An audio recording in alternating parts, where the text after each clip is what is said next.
Բարև ձեզ, պարոն Զանոյան։ Բարև։ Շնորհակալ եմ մեզ հյուրընկալվելու համար։ Շնորհակալ եմ հրավերի համար։ Պարոն Զանոյան, մեր զրույցի թեմաները այսօր տարբեր ուղղություններով են լինելու, բայց զրույցն ուզում եմ սկսել այն ուղերձներից, որոնք այսօր իշխանությունները փոխանցում են մեզ, այսպես կոչված իրական Հայաստանի գաղափարախոսությունից։ Հիմա տեսել ենք, որ արդեն այս գաղափարախոսության խորհրդանիշը, այսպես դեղին բրոշկա քարտեզը հրամցվում է քաղաքացիներին, սա ըստ ձեզ պրագմատիզմի խորհրդանիշ է, ինչպես մեզ համոզում են իշխանությունները, թե իշխանությունների անօգնականությունը, որ փոխանցում են քաղաքացիներին մեր պատմական իղձերից զրկելու, ազգային ինչ-որ արժեքներից զրկելու համար։ Այն ինչ որ հեշտությամբ գծրվի,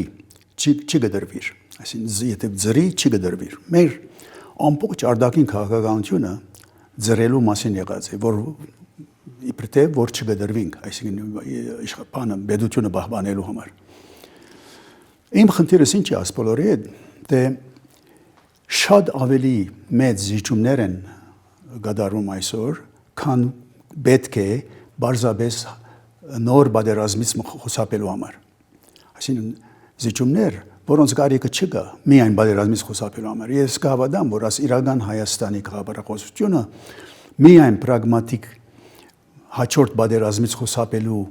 քաղաքականություն չէ, ռազմավարություն չէ, այլ ամբողջ հայ ժողովրդի հավաքական գիտակցությունը եւ հիշողությունը լրիվ արմատական ձևով փոխելու մասին է։ Հիմա երբ որ եթե նայենք մանրամասն իրական Հայաստանի գաղափարախոսության շատ ճշմարտություններ կան, օրինակ բեդությունը իրապես բացարձակ արժեք է։ Օրինակ, կսկսի ճշմարտությամբ, բայց հետո այդ ճշմարտության յետևից կուքա ամբիսի եզրակացություններով, որոնց բնավ գարեկը չի գա ոչ ալ եւ անհետ են։ Այսինքն խնդիրը ինչ կլա, որ բեդությունը հայրենիք է, այո, բայց միայն բեդությունը հայրենիք է, այսինքն այդ 29743 քառակուսի կիլոմետրից դուրս ինչ որ գա պատմական կամ ներկա նույնիսկ որևէ արժեք, հիշողություն, գիտակցություն, ազգային լադեր, ինչ որ գա, ալ գապ չունի այդ հայրենիքի հետ եւ այդ պետության հետ։ Ինչու են տարանջատում ազգը, հայրենիքը, պետությունը։ Ըստ իս մեր ամենամեծ ճգնաժամը այսօր ազգային շահերը եւ օրագարկը տարանջատել է pedagogan շահերից եւ օրագարկից։ Ես այդպես 35 տարի դարբեր երկիրների անվտանգության խորհրդադու եղած եմ, չեմ հանդիպած մի հատ հաջողած երկիր, ուր ազգային շահերը այդ աստիճան կբաժանվին pedagogan շահերից։ Անշուշտ կբադայի միշտ կբադայի, որ մեկ կլինեն pedagogan շահը, որ ազգի ընդհանուր արժեքների մեջ չի դեղավորվիր, բայց աստիճան դարանջադել, այսինքն ինչ որ ազգի հետ կապված է, որ քարտեզից դուրս է, նշանավոր քարտեզը, որ ինքը սիրում է այսպես տոտապել, ուրեմն մեր հետ կապ չունի։ Այսպես բան չկա աշխարհի մեջ, որևէ տեղ, որևէ երկիր, Թուրքիան չունի այս։ Օրինակ, ես Թուրքիան աշխարհի որևէ կողմ շատ մտերեր երկտեգան նույնիսկ թուրք ոչ թե թուրք, այլ թուրքմեն ցեղախումբեր, օրինակ Լիբանանի հյուսիսը կան այդպես գյուղեր, գերտագը որտեղ քրեգը պաշտպանե կֆինանսավորե դպրոցներ կփանա թուրքերեն լեզուն կդարազե, Թուրքիան չի ասած միջև հիմա, որ մեր սահմաններից դուրս եղած թուրքերը մեր գործը չեն։ Մենք այդ ենք ասում։ Հնդկաստանը էս չներ, Իռլանդան էս չներ, որևէ մեկ երկիր, որ իրեն սահմաններից դուրս պատմություն ունին կամ ներկայություն ունին որևէ ցեղով կամ ազգային, ցեղային ներկայություն ունին, չեն հրաժարիր այդ բոլորից։ Եվ ասի կարևոր է ոչ թե միայն այդ սահմաններից դուրս եղածը պաշտպանելու համար, ընդհանրակը այդ սահմաններից դուրս եղածը ներգրավելով երկիրը կզորանա։ Մենք այսօր այս ներկա Հայաստանի սահմաններից ներս 29743 քառակուսի կիլոմետրի մեջ եղած ռեսուրսներով այս երկիրը ոչ կրնանք զարգացնել, ոչ կրնանք պաշտպանել։ Մենք պետք ունենք այդ դուրս եղածներուն։ Եվ հիմա ասում ենք այդ դուրս եղածները մեր հետ կապ չունին։ Դուրս եղածները սելով ազգը կհասկանամ ընդանուր ազգը։ Ամենից որ հոս շատ մահագասություններ կան, որ միայն պրագմատիկ բادرազմից խոսապելու համար չեն։ Ես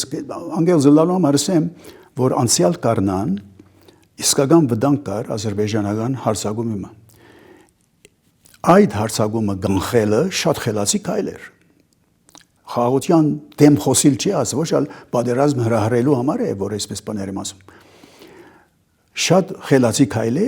անհավասար բادرան, որ չենք կրնար հաղթել, գիտենք չենք կրնար հաղթել, ի վիճակի չենք մենք մեզ այսօր պաշտպանելու, այդ տեսակ բادرազմը գանխելը խելացի գործ է, բայց այդ բادرազմը գանխելու համար, եթե պետք է որոշ քայլեր, մենք այդ որոշ քայլերի 15000 անգամ ավելի ենք անում, այդ է խնդիրը, եւ երկարաժամկետ ցեվով ավելի նոր վտանգներ ենք ստեղծում։ Այսինքն զիջումներն ավելի շատ ենքան պետք է լինեն։ Շատ ավելի շատ ենքան պետք է լինեն։ Օրինակ, ինչ կապ ունի կալսել, որ մենք բադմական արտարության հետևից չենք ընկնում այլոց։ Հիմա դարբեր բան է ասել, մենք բադմական արտարության հետևից ընկնում ենք, մեր հողերը բանջում ենք, եթե ոչ բادرան, այդ չէ։ Բայց ինչու ասել, որ բեք չէ, մենք չենք հետապնդում։ Ցեղասպանության մասին էլ չխոսենք։ Ասում են մեր առաջնահերթությունը, չէ՞, իսկ նախորդին Արցախի համատեքստում, երբ ճեպված զրույց ունեցավ Փաշինյանը, նշեց, որ վնասակար խոսույթ է հիշելը էթնիկ զտման մասին Արցախի։ Հիմա ես անպայման դպավորություն ունիմ, որ ամեն մեկ քաղաքականություն կամ ռազմավարություն, որ կընդունվի այսօր Երևանի մեջ, զուտ վախի արդյունք է։ Ոչ թե երկարաժամկետ պետությունը ամրապնդելու հետաքրքրությամբ ստեղծված է, վախով։ Վախով երկիր կառավարելը շատ վտանգավոր բան է։ Այլընտրանքը ո՞րն է։ Տեսեք, այլընտրանքը կրնակ դիվանագիտական բոլոր այդ կարգմքայլերը, որին ունեին առանց կարգմոմիս զիջումներուն։ Օրինակ, մենք ինչու չենք խոսում մեր գերիների մասին։ Ասում են խաղաղության օրակարգ ենք հաստատել եւ հավանաբար այդ խնդիրներն էլ ընթացքում կլուծվեն։ Ես չեմ հավատար, որ ընթացքում կլուծվեն։ Ընթացքում լուծվելը պետությունը, եթե գոնե առաջարկե ոչ թե բահանջ է, ասենք մենք թույլ ենք բահանջելու բան չունենք, ուժ չունենք, բայց առաջարկե, որ այդ մեր գերիները մեկ-մեկ այցելուներ ունենան, օդար տեսփանադուներու միջոցով օրինակ արդեն Գարմիր Խաչալ հոն չէ, որ իրենց դադավարությունը, չագերդյալ դադավարությունը, որ եղավ, ավելի միջազգային դեսանելիություն ունենար, ավելի արտարության նորմերը գործադրվեին, ասոնց մեջ բادرալ հրահրելու բան չկա։ Ասի թունքու քաղաքացիներու դեր գանքնելու բարդականություն ունի որևէ կառավարություն։ Ինչու չի արվում ձեր մատնանշած քայլերը։ Դեռ մի բան էլ կասկած են հայտնում, թե ով ինչպես է հայտնվել Բաքվի բանտում եւ այլն։ Ես նկատում եմ կոնկրետ Ռուբեն Վարդանյանի մասին հայտարարությունները Փաշինյանի լեգիտիմացնում են Ալիևի գործունեությունը։ Ինչ է արվում։ Հրաբարագային, այսեք, ասխնդիրները մեծ մասը հրաբարագայինը լալն է։ Եթե այստեղ կառավարական որևէ Պարսասիջան Պաշտոնյա գասկած ունի իր մտքին մեջ թե Ռուբենը ինչու Արցախ գնաց, ով իրեն ուղարկեց, երբ մարդը բանդում նստած է ելել այդ բոլորը հրաբարագել, ինչ տեսակ նպատակ գրնա ունենալ։ Այսինքն կանգնալեմ որ Ռուբենը կա բապանդից իրենց պատասխանե, ոչ։ Ինչ է ուրեմն իրենց նպատակը այդ բոլոր հարցերը հրաբարագային ընդնելու մեջ։ Ամեն տեսակ գասկածներ կրնա արդյունցնել ասում մարդու մտքի մեջ, չէ՞։ Ինչու։ Վերջի վերջո այդ մարդը, որում ասում խոսում ես, որ Բաքվի բանդում է այսօր, քո քաղաքացին է։ Որպես կառավարություն քո բարդականությունն է քո քաղաքացիները պաշտպանել։ Ոչ թե հրաբարագային ցևով հարցականներ տնել, գասկածներ արտնասնել։ Պարոն Զանոյան, երբ Արցախի էլիտան այսօր ապօրինաբար պահվում է Բաքվի բանտում, նրա հասցեին հնչեցնել, որ Արցախի էլիտան փախել է, ճողոպրել է, այս հայտարարություններն ինչի համար են արվում, ինչ են ուզում գեներացնել, ինչ են ուզում սարքել երկրում։ Զորեն ես չեմ հասկանում,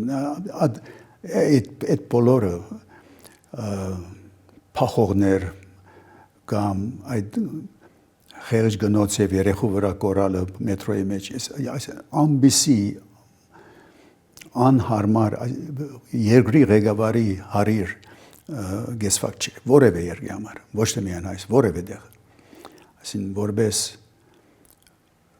կառավարության ղեկավար, երկրի ղեկավար, մեր երկրի ներկայացուցիչ աշխարհի մեջ, երբ չէ։ Այդ վարկակիցը ես չեմ ասում, դերևս հիմա իրենք էլ հասկանում են, որ այդպես չի կարելի։ Բայց անկարելի է այդ որ մասին որևէ բան ասել,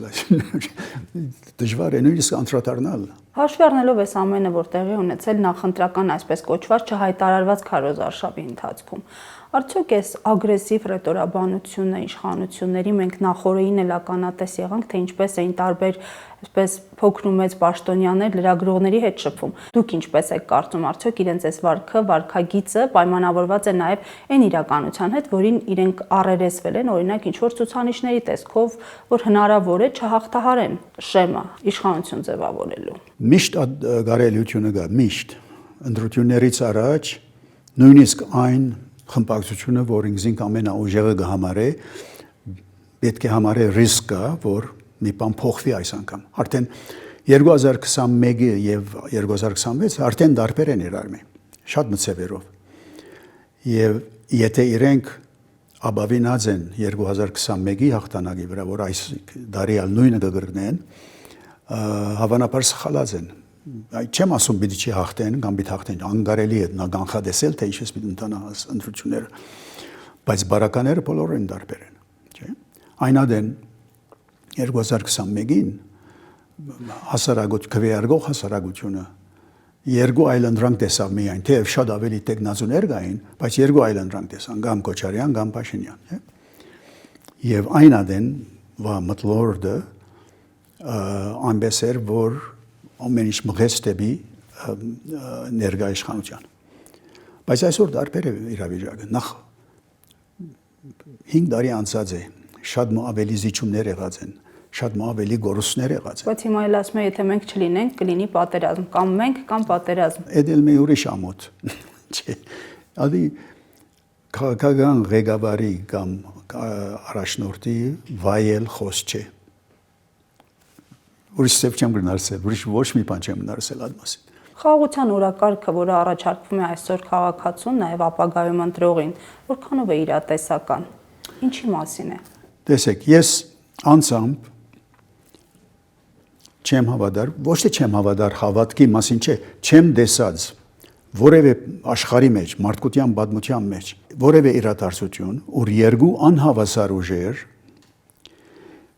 միայն թուղթի վրա ստորագրելով խաղաղություն ունենան։ Այդպես բան չկա աշխարհի մեջ։ Ասում են ԱՄՆ-ն վկայում է,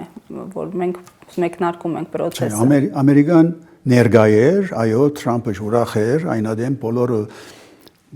մեծ ժպիտներով ներկայացնում էին, բայց այսօր Ամերիկան ոչ մի ցևով երաշխիք եւսած են, երաշխիք չեն ներաշխավորության, իրենք չեն երաշխավորեր։ Այսինքն, եթե հանգարց Ադրբեջանը հարցակի մոյեբեդեղ, Ամերիկան կսպասեք, որ Ամերիկան կա իր բանակը բերե, այդպես բան չկա, երաշխավորություն չկա հոս։ Ինչպես հիմա իր ճիշտ է իր ներկայության եղավ, ամենից որ որոշ չափով գտնունին, որ որոշ չափով իր ներկայության եղած ստորագրությունը որոշ ջնշում կրնա բանեցնել Ալիևի վրա, որ հանգարց անիմաստ անխոհեմ քայլ մչարն է, բայց ադի այսօր է։ Այսօր Թրամփը գա, վաղը չգա։ Թրամփի ամբողջ բանը այնադեն, այն օրերուն խաղաղության Նոբելյան մրցանակը շահելներ։ Հիմա դեռ շանսնալ չկա, քանի ինքը անգլիսի պատերազմը սկսած է Իրանի դեմ, որ անկարելի, արդեն անկարելի էր, բայց հիմա ավելի անկարելի է։ Բարակաները կփոխվին, Իրանի պատերազմը կգնա, հանգարց Ալիևը կգնա ելնել սել մի օր։ Տեսեք, մենք այնադեն այո, այդ բաները ստորագրեցինք, բայց այսօր բոլորին դարբեր է եւ մենք մեր արեմդյան Ադրբեջանն ենք ուզում։ Թրամփը ինչ պիտի բանակ պիտի ոչ։ Ես անկանադեմ, որ մենք ի վիճակի չենք, մենք մեզ պաշտպանել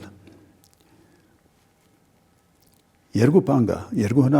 բան կա մեր առջև։ Կամ անընդհատ զիջումներով պիտի դիմենք, տեսնամու ամբողջ ուզածը դանք, որպեսզի չհարցակվի, կամ պիտի հարցակվի։ Միակ լուծումը հոս մենք ամբիսի ցևով պետք է մենք մեզ կարենանք պաշտպանել։ որ Դաշնամին կոնե մեկ անգամ չէ, երկու անգամ չէ, 10 անգամ մտածի առաջին քայլը չարած, որ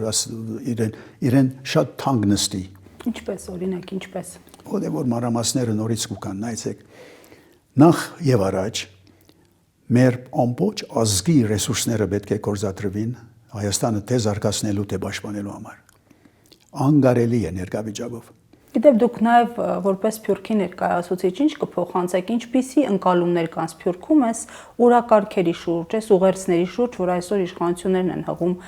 հայ ժողովրդին։ Տեսեք, սփյուռք բառը շատ դժվար բառ է։ Սփյուռք չկա, մեկ սփյուռք չկա, որում մասին կրնան խոսիլ։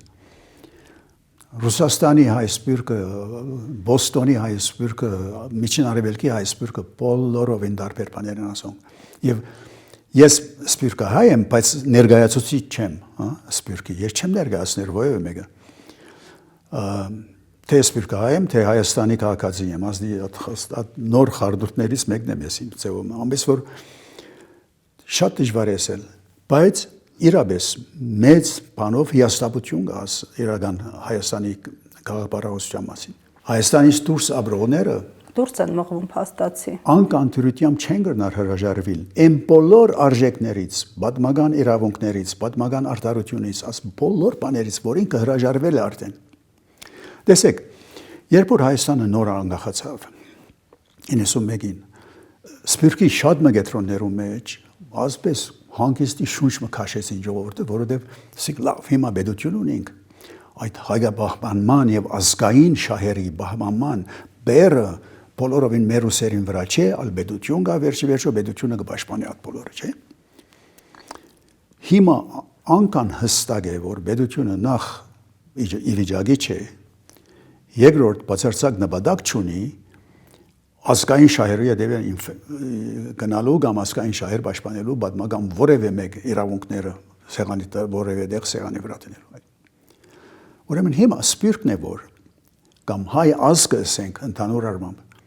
պետք է ամբես վերագազմագերբենք զինք, որբեսի կարողանա նախ ինքզինք փրկել, վերադառնա իր նախկին հայաբահմանման առաջնահերթության,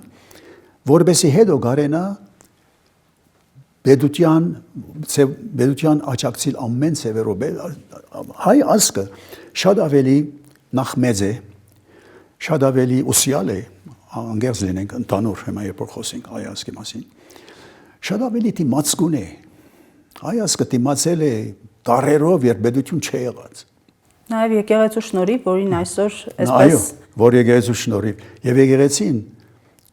որպես մեր ամենահին ինստիտուտը, չէ, հայկական ամենահին ինստիտուտը եկեղեցին է։ Պետությունը չէ, պետություն մենք եթե նայեք պատմության, ամբողջ հայ ազգի պատմության, դեռևս 40% այդ ժամանակին հայ պետություն եղած է։ Անալ գիս անգախ,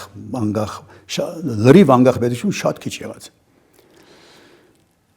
Ամենաերկար ժամանակը,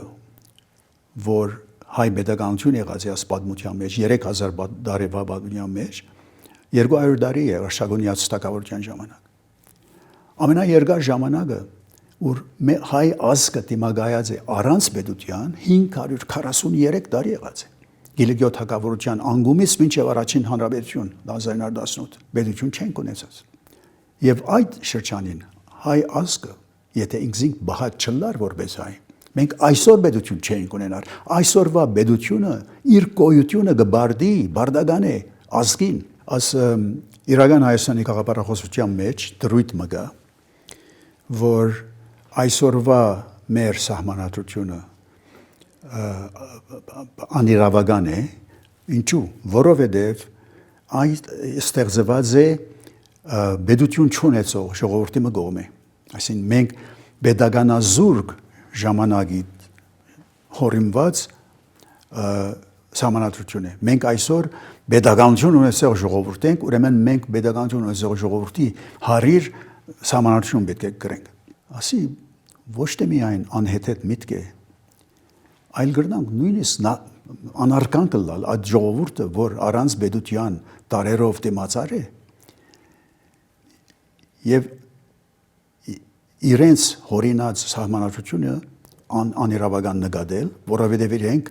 pedagoganazurg ժողովուրդ եղած են։ Մենք ոչ ազգությունը ինքզինքը գբարդի pedagoganazurg ժողովրդի դիմագայության։ Այսպես որ ամբիսի խառնուրդ բաներ կան իրական Հայաստանի գաղափարության մեջ, որ այս աներևակայելի։ Որպես շարունակություն նաև մասնագիտական ձեր դիտարկումները լսենք իբրև տնտեսագետ եւ նաև էներգետիկ միջազգային հարցերով խորհրդատու պարոն Զանոյան թրիփի մասին անդրադարձակ ընդհանուր այսպես անվտանգային համատեքստում, իսկ տնտեսական առումով դա իրենից ինչ է ներկայացնում, որովհետև իշխանություններն այսօր մեզ համոզում են, որ թրիփը այսպես հիանալի հնարավորություններ է ստեղծելու Հայաստանի Հանրապետության համար, տնտեսական հնարավորություններ եւ երկրորդ հարցը, որի վրա վերջին շրջանում են սկսել մեր ուշադրությունը հրավիրել, Ադրբեջանի եւ Թուրքիայի հետ միասնական էներգետիկ համակարգ ունենալու հեռանկարն է։ Ինչ է տալու դա մեզ։ Տեսեք, այս երկու բարակայինալ մեծակույն խնդիրը անե որ մանրամասնություններին գաղափար չունենք թե ինչի մասին են ասում։ Օրինակ, Թուրքիա եւ Հայաստանի էներգետիկ համագարկը միավորել, ինչ կնշանակի։ Իրավ ես չեմ գիտեմ ինչ կնշանակի։ Ինչպես կսեն, սադանան մանրամասների մեջ է միշտ։ Ինչ կնշանակի։ Մենք մինչև հիմա Իրան, Վրաստան, Հյուսիս հարավ եղած է մեր էներգետիկա մեծամասամբ։ Եվ ես Տարածաշրջանի ամբողջ քարտեզը նայելով ես պիտի նախընտրեի, որ շարունակենք Հյուսիս հարավ բանի վրա աշխատել։ Արևելք արևմուտքը հիմա նույնիսկ եթե մենք Թուրքիան եւ Ադրբեջանը մեր բադմական դաշնամիները չլինեին, նույնիսկ եթե չլինեին։ Նորեն ես պիտի նայեի թե ինչ կնշանակի այս երկու համագարկերը միացնել, որքան նոր գաղափարություններ պիտի ստեղծի հայ պետության համար։ Որքան նոր գաղափարություններ, որոնք օրը գրնան մեզի շատ ավելի վնաս տալ, քան այսօրվա օգուտը։ Մանավանդ երբ Թուրքիան այսօր ձգտում է տարածաշրջանում էներգետիկ հեգեմոնի դերը վերցնել իր վրա։ Շատ դրությամբ։ Հիմա խնդիրը ասե, թրիփնալ, միջև այսօր դեռ մենք 100% վստահ չենք, թե թրիփը ինչ է, ինչպես պիտի կառավարվի, որոշ բաներ կան անշուշտ, որոշ դվյալներ, բայց ով գիտե մանրամասները, նույնիսկ ես անկասկած ունեմ, որ նույնիսկ մեր կառավարությունը դեռ 100% վստահ չէ, թե ինչպես պիտի աշխատի աս օրը, եթե սկսի աշխատել։ Խաղաղությունը ամրապնդելու համար այս բանակցությունները Թուրքիայի հետ, Ադրբեջանի հետ եւ այլն միայն այդ խաղաղությունը նորեն ամրապնդելու համար են, ոչ թե դագից շահը ունենալու համար են ըստիս։ Գգրտնեմ ինչ որ առաջ ասել էի, որ աս բոլորը վախի ռազմավարություն է։ Եվ այդքան վախենալու գարիք չկա ըստիս։ Իրապես այդքան վախենալու գարիք չկա։ Մենք ավելի հաջող թերակնահատում ենք մեր կարողությունները, քան գերակնահատում ենք այսօր։ Տեսեք, այդ զայրայղություններն ալանցանքը, դեռ 90-ական թվականներուն գերակնահատում ենք մեր հնարավորությունները, այսօր դերակնահատում ենք։ Հիմա տեսեք, մի բան է ժամանակ շահիլ, այսօր թույլ ենք, այսօր որևէ ցեվով բادرազմի պետք է խուսափենք եւ այլն, աս մի բան է։ Այդ գոմանից, եթե միայն դա լիներ, ես ստեմ չէի լարած բոլորին, քանի որ ի վիճակի չենք։ Բայց ադնելու համար ինչ կարիք կա օրինակ Արարատը հանել, օրինակ, միայն այդ մասին չեմ ուզում խոսում, ինչ կարիք կա ցեղասպանության դնորենը գործից դուրս վրընդել։ Հիմա եթե այդ աստիճան ինչ կարիք կա հրաբարագային ցևով մեր եկեղեցու դեմ բայկարել։ Հիմա եթե իրապես լեգիտիմ խնդիրներ կան պետության եւ եկեղեցու միջեւ եւ չեմ բացառել որ կան իրական խնդիրներ կան երկրի ղեկավարի բաչած մոդեցումը պիտի լա ոչ հրաբարագային հանդիպիլ անգերականներու հետ կաթողիկոսի հետ հարցերը տնել սեղանի վրա եւ իրենք երկուսը կամ կոմիտեումը լուծել վերջացնել։ Նպատակը ես չեմ կարծում որ դա է եղել որ խնդիրները լուծել, այլ խնդիրների մասին խոսել եւ կոնկրետ, չգիտեմ, դրսին ուղերձներ հղել, որովհետեւ տեսանք որ Այն ժամանակահատվածը, երբ Փաշինյանը սկսեց եկեղեցու դեմ այսպես մարտնչել, համընկավ Ադրբեջանից հնչող պահանջների հետ, եկեղեցին անվանում էին ֆաշիստական, ռևանշիստական եւ այլն եւ այլն։ Այո, այսինքն լավ, ուրեմն նպատակը հարցը լուծել չէ։ Ինչ որ հարց կա, լուծել չէ։ Նպատակը նոր է, կվերադառնամ շատ հավանաբար վախով մեջտեղ եկած քաղաքականություն է։ Մենք այսօր եթե նայենք Հայաստանի Հանրապետության ղեկավարության օրագարկին, գրեթե ոչինչ կա այդ օրագարկի մեջ, որ հայկական է։ Ես չեմ ասում այստեղից անդեղից առաջարկված կամ ենթադրված բան, կամ որ փաստ չունիմ, գասկազներ ունիմ, բայց փաստ չունիմ։ Բայց ինձ ցույց տվեք այդ ամբողջ օրագարկի մեջ, ամբողջ խոսույթը, իրական Հայաստանի ամբողջ քաղաքապարախոսությունը, խաղաղության օրագարկի մոտեցումը, ուր մեկ հայ ազգային կոմպոնենտ լինի, բաղադրիչ մաս լինի, չկա։ Եվ այդ է, որ ասում եմ, մեր մեծակույն ճգնաժամը այսօր, թե ախտանիշը, թե բաժարը այդ ճգնաժամին, այն է, որ ազգային եւ pedagogan օրագարկները այսօր բաժանված են իրար մեջ։ Ուրեմն մենք ազգ պետություն չենք։ Մենք ուրեմն բարձրապես պետություն ունենք, որ մարդ գրնա ապրուստ ունենալ։ Ադալ քաղաքապարախոսության մեջ է դեպս եմ լավ ապրել, չէ՞, այդ լավ ապրելու դրույթը ադալ գա մեջը։ Սովորիր, որ լավ ապրես։ Լավ ապրենք, բարգավաճենք, մորնանք բադմությունը, մորնանք արժեքները, մորնանք ամեն ինչ, լավ։ Այդ բարակային ես ինչու Հայաստան եմ։ Ուրիշ շատ լավ դեղեր կան ավելի լավ ապրելու, եթե ազգային բաղադրիչ մասը մեկ կողմ տնեմ, եթե հրաժարվի ազգային մասից,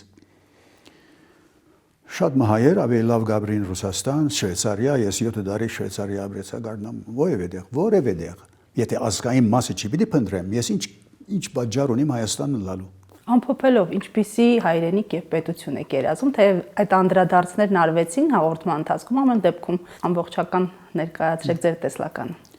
Ես երազում եմ ուժեղ ազգային պետություն, այսինքն միակ Հայաստանը միակ տեղն է ամբողջ աշխարհի մեջ, որ հայ մարդուն գրնա մի բան դալ, որ որևէ ուրիշ երկիր չկրնա դալ։ Երևակայեցեք Հայաստանը առանց մեր մշակույթին, առանց մեր երաժշտության, առանց մեր ավանդություններու, առանց մեր ասպոլորին, լավ ինչ կմնա։ Դա այդ գմախքը, որ կմնա, այդ բոլորը, որ դուրս անես, ինչ կմնա։ Մեզ ինձի բեք չի ադի, որ շատ մահայերու բեք չի ադի։ Պիտի մնա ազգային պետություն, ազգային արժեքների գարչած, չեմ ասում գուրորեն, մոլերանտ, բادرազմ հայտարարող, չեմ ասում վաղը երթանք դիկրան մեզի թակավորությունը վերահիմնենք, այդ չի խնդիրը։ Արժեքները եւ ինքնությունը պահպանելու հաստ չէ։ Ինքնությունը միակ աստեղ պետք է պաշտպանվի։ Եվ այս պետությունը պետք է լինի ինքնապավ, զորեղ, դիվանագիտականորեն շատ ավելի հմուտ, քան այսօր ենք։ Լրիվ օգտագործե ամբողջ ազգի դաղանթը եւ հնարավորությունները, թե ֆինանսական, թե մարկային, թե գիտական, թե ուսումնական, թե գրթական, թե համաշխարհային գաբերի միջոցով հայ ազգի ունեցած ռեսուրսները անհամեմատելի են ազգության այսօրվա ունեցած ռեսուրսներին։ Այդ բոլորը օգտագործելով ազգ պետությունը ամբես միախառնելով այդ արժեքները, որ լան իրապես անհաղթելի։ Հասկանալի է, եղեցի, շնորհակալություն։ Խնդրեմ։